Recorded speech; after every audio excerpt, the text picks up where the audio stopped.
The Audi TT Cup about to get underway at Knockhill for their third race of the weekend, and it is Richard Forber who has the pole position, having won the early race. Ross McCarr in second place on the grid with Scott Parkin and Luke Handley. They had a great battle for third place earlier on today, sharing row number 2. Let's see what happens then. The red light's about to come on, out they go, and which of the two front row starters makes the best of the starts? It looks as though Richard Forber on the inside line, he's going to have the advantage, and McCarr slots in line behind him. Scott Parkin is going to beat Luke Handley to third place, and then fifth position then for the number 5 at Paul Maguire.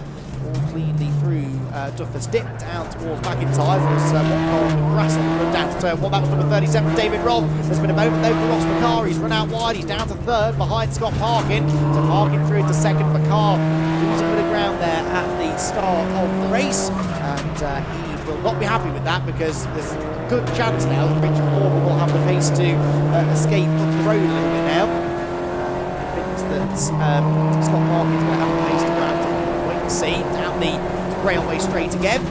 Richard Forber with a reasonable advantage already over Parkin second, McCarr third, fourth place Luke Handley, fifth place then for Paul Maguire.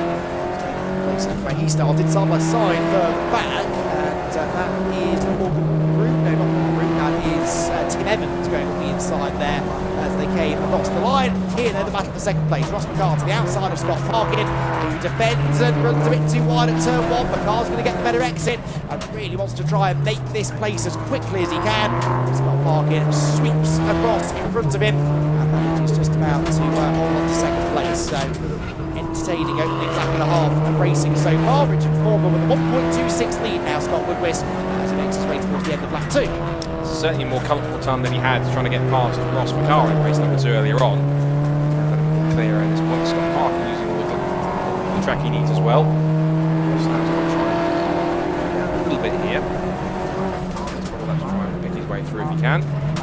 So the brakes. Parkin. Luke Handley was closing up on the brakes there. Just in front of Paul Maguire. And those two have quite good bosom chugs throughout the week ever since they had a bit of a tangle at the first corner yesterday in the first race. I think they've made up since then, but still a really competitive edge between the two of them, at least at this point. Across the line, Richard Forber 2.4 seconds to the good already after just 2 laps. He's really got the fire. Scott Parkin goes way too deep into Duffers Dip. That puts him on the wrong line for Leslie's, and then back to the middle of the road to defend from McCarr into McIntyre's. Stacked them all up behind him. We've now got in there too, just behind David Robb, the local runners here from Scotland. So Parkin, McCarr, Luke Handley sideways in the middle of the chicane on the exit, and it's still Maguire now defending for Rob down towards Clark's. Big dive up the inside, which he does so. And with the sole tyre on the rear wing end plates of the TTs, up now into what is now 5th position. David Robb into the top 5.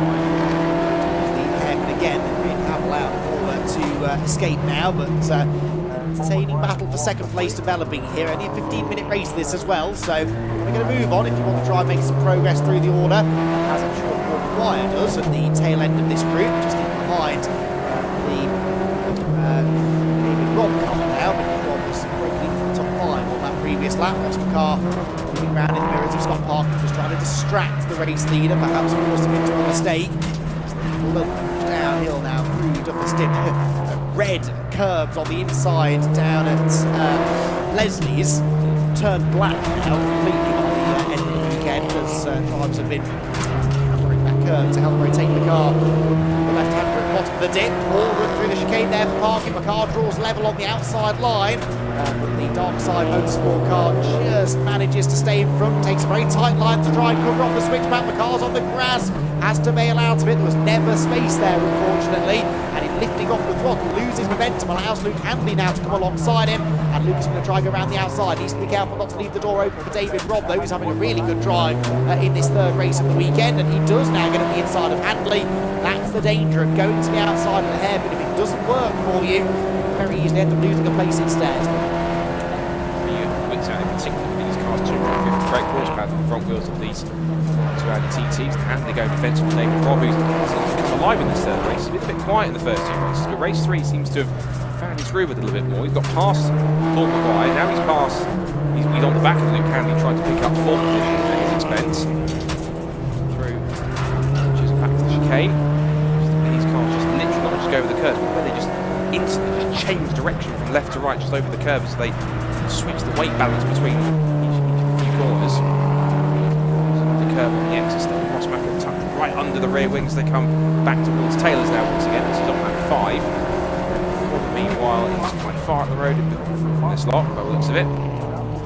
4.6 seconds at the moment. McCarr looked at that outside line again, using all the rubber that's been laid down right on the apex of the hairpin curve. Before the fastest lap of the race dips into sub 1 minute now. It's 59.175. Not the 5.302, actually, it's telling me on the top of the screen. McCarr to the outside line, literally almost kissing wing mirrors into the right-handed double stick, but somehow Parkin holds the line on the inside towards McIntyre's. 4th and 5th now for Handley and Rob, but now he's sitting place there quite a couple of seconds back in 7th place. Patrick Booth in 2nd of the 4G racing cars, which is the white kind of RTE striped. Audi TTCR is back in 8th. It's Root Weaver in the top 10 is again looking for that undercut through the right-hander at Clark Herbert. Still Scott Parkin, who's normally with the Audi TT, swings out and has Ross McCarr with a better run. He gets just about squeezed as only just a small kiss of body contact between the two of them as they come through the curve towards the hairpin. But Rossmacher, there wasn't any indication that he's fired up. That was certainly one big signal that he wants to get past for 2nd place, because he knows the longer he spends behind Scott Parkin, the less time he's got to try and chase him after Richard Forber, who is some 3 seconds up the road already. So up by side again they go towards turn number 1, but yeah, Ross McCarr spent the entirety of race 1 staring at the rear bumper of Richard Forber's car. He doesn't want to spend the rest of race 2 following Scott Parkin, but Scott wants to stay in front and does stay in front there on that inside line through Duffus. David Robb now comes up to challenge as well. David, remember, didn't start the race yesterday and then only managed 9th in the race earlier on today, so I suspect they've been fighting some sort of mechanical drama with the 37 car. We're now starting to see exactly what he is capable of. Throws the car over the curves of the chicane, and this Scott Parkin train continues to run nose to tail. They're being caught now by Tim Evans and Patrick Booth and Morgan Root as well, so the 3 cars perhaps could start joining in the party as Scott Parkin again gets to the inside of the road just in time to cover towards the hairpin. McCarr to the outside. This is how David Robb got past Luke Handley a couple of laps ago, although Robb goes in very deep, a bit too deep there. The 3rd car in line. Scramble for grip on the exit now as McCarr got the switch back. Yes, he has. He's finally got the inside line coming over the hill. And Ross McCarr at the line is fractionally ahead. Much more importantly than that, he's got that inside line into Duffus Dip. As long as he doesn't outbrake himself, this should put the 73 car back to 2nd place. It does! Oh, and David Robb arrives on the scene in 4th, almost gets into the back of Scott Parkin, who was turning across his bows whether David Robb was there or not. And Scott does now finally relinquish that 2nd place. And the trouble is, Richard Forber's now 9 seconds up the road. I don't care how good Rossmacher is, unless there's a big drama, touch wood. He ain't catching up 9 seconds in 7 minutes, I don't think. Oh, and David Robb, he's either just too feisty or just getting a bit over-enthusiastic. He's just gone straight into the pack and then the side of Scott Parkin trying to get past. But every which way, Rossmacher's managed to unlock away past him. But David Parkin still thinking he is TT, to use a cliche phrase, the widest TT in the venue. He really is trying to make it as defensive as possible. Looking at Paul McGuire down the outside of the county. Now, remember what happened last time we got together, boys? Careful on the exit of the hairpin. That's kind of a rival that's been going pretty much all weekend long. They might have made up or not, but they're still going to have it out on circuit, whether they're friends or still rivals. Also kind of closing that to the background there is Morgan Root now in the right place as they close in. See Evans and Booth are closing to that trade now. This is interesting. As quick as Parkin is in general, it looks as though, given how quickly Rossmacher is getting away, he appears to be the cork in the bottle here, because now David Robb's stacking behind him and everyone else is following in line suit behind them. Scott Parkin didn't have the pace at the top to the previous race. Of course, we never saw him go toe-to-toe with David Robb, because David was so far down the order after his non-start and mechanical problems. So now we're finally seeing a genuine fight between them as they make their way down the railway straight. Scott Parkin then in 3rd position, but for how much longer? Well, David Robb actually now busy defending from Luke Handley, who goes to the outside but doesn't want to go to the outside because that leaves the door open then for Paul McGuire behind. So ducks back across to the defensive inside line. Accelerating uphill, bit of close stuff at the back of the group as well. That's Patrick Booth, isn't he, getting on the inside of Tim Evans and actually getting ahead of Tim Evans by the line, but then he's on the grass as they go over the hill. Tim Evans, I think, will hold on to the position. David Robb again taking that early turn into Duffus, which I've noticed he does on most laps. Scott Parkin choosing the wider entry, the later turn in, which he thinks gives him more speed down the hill, but David Robb looks the quicker of the two as they triangle over the chicane. Meter line there for the fourth place man. A wide run over the curve from Parkin, just gets to the inside to cover. And David Robb will go wide on the way into Clark's, try and come back to the late apex and carry that good speed down the railway straight. Wants to go to the right hand side of the road. Parkin's got it covered. And so David Robb still staring at the rim from the number 6 car. Parkin though on the ropes a little bit here, isn't he? He's clearly struggling for pace. And I think it's the rear of the car that just doesn't look particularly well settled. David Robb, the faster of the two, but then he picks up a whole heap of understeer and knew it immediately. Pulls to the inside to cover, but look, they're all driving past him. He's lost all his momentum. Through goes Handley, through goes McGuire, and through might also now go Tim Evans, who is back ahead of Patrick Booth and also ahead of David Robb. So all that hard work got from David Robb there, undone with one little moment. Yeah, one missed shift by the looks of it, and just dropped back several spots as a result. That's how much it can cost you.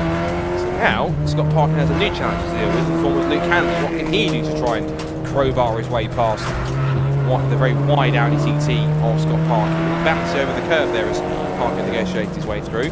Still 4.25 minutes left in this third Audi TT Cup Series race.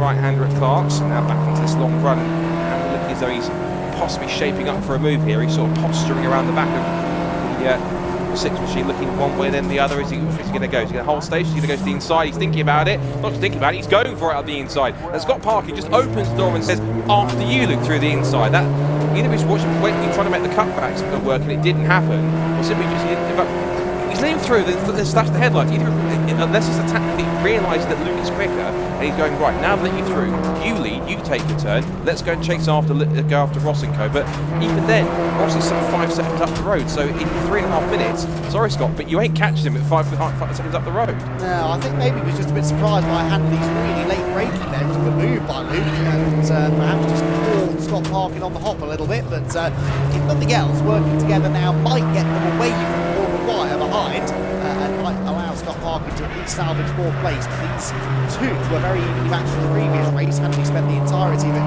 right behind Scott Parkin. He's finally found a way through. David Robb further back, that's all going to be inside with the 23 car of Tim Evans. So Robb, 6th position should now be his again as they head for the hairpin.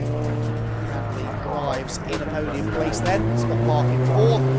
There, David Robb, has he made it stick? Well, yes, because Tim Evans sort of understeers wide onto the gravel. It didn't seem to do an awful lot there to try and control that understeer. That opens the door for Patrick Booth to come by as well. That's over 2.5 minutes to go. It is now the 23 car that starts to drop down the order, tries to get back at Booth took his dip, and that ultimately doesn't work. So, spot we've seen a few times, given how close the mid-pack is here, Scott, that if you make a mistake or run and get sort of forced out of the queue and stuck out wide, you're likely to lose a number of places. We saw it happen to David Robb and again there to Tim Evans. That just shows the nature how competitive these cars are. That's more route diving up the inside to try and almost elbow his way past Tim Evans, and Tim was having absolutely none of it, holds on. Now here comes Joe Weaver, the very impressive young karting graduate that made his debut back at Donington Park. He's certainly learning his craft on the fly here. Back to the hairpin they go. Still Handley, Parkin, McGuire and Robb. Then it's Booth, followed by Evans, Root and Weaver. So that's the battle going on for 3rd down to 10th. Press they go. So all 8 of them together. 1.5 minutes left to go. The lead gap, which I'm checking with 11.3 seconds out in front. And even with clear air, Ross Macker is not making it. He does set a personal best, but even though he's in the first sector, even then he was still a tenth slower than that Richard Ford was managing. So Ford's car, especially in this later part of the day, in this late free race, more rubber down, just seemed more comfortable out there this afternoon. Yes, doesn't he? And here comes now a challenge from David Robb on the inside. Now he gets past Paul McGuire there with a really good move, but actually that doesn't gain him a position because David Robb has been given a 5-second track limits penalty. And so as exciting as he's been to watch in this race, he's been a little too exciting maybe, running too far beyond the edge of the track. And so although he gets past the 5 car on corrected times, he is back behind him again. Final lap then about to begin. In fact, it has begun for race leader. Well, I say that actually, he started that last lap with over a minute to go. So far up the road is Richard Ford, but I think there will be 2 laps to go here.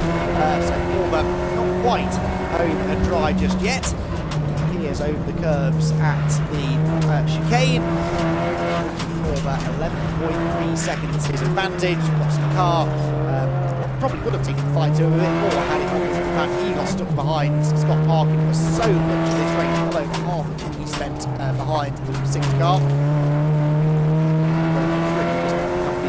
Time then, or actually the pace to catch the leader, is sometimes have been consistently a little bit slower than Richard Forber. And the final turn now is going to be another one of those where we're very close to running out of time. It might throw the checkered flag a second or too early. Nope, they're going to give it one more lap. So Richard Forber round again, and he won't mind, enjoying a lovely bit of clear track now. Really gelling nicely. Oh, hang on. Oh no, there was a checkered flag. Okay. Didn't show up on the timing screen, but there was a checkered flag, and clearly Richard Forber had seen it because he backed off all the way through the first corner. So Richard Forber gets the win. Second place, Ross McCarr, and Luke Handley came home in third. So apologies for that. Richard Forber then who claims the victory. McCarr second, third place Luke Handley, fourth position for Scott Parkin, Paul Maguire fifth, Patrick Booth sixth, Tim Evans seventh, Morgan Root in eighth ahead of Joe Weaver, then David Robb in 10th place, Oliver Barsby 11th, and Paul Hoggins completes the top 12.